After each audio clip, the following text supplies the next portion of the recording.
اے میرے اللہ، جو بہن یا بھائی یہ دعا سن رہا ہے اس کے دل کے سب راز تجھ پر ظاہر ہیں۔ تو اسے ایسی خوشیاں دے جن کا وہ تصور بھی نہ کر سکا ہو۔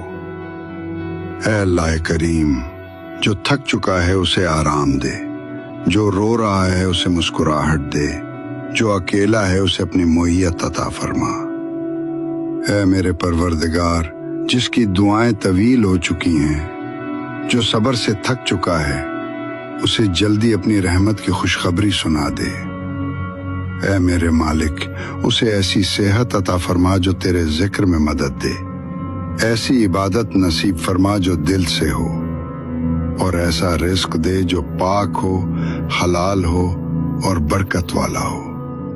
اے دونوں جہانوں کے مالک، جس کے والدین زندہ ہیں ان کے لیے راحت، تندرستی اور خوشیاں لکھ دے۔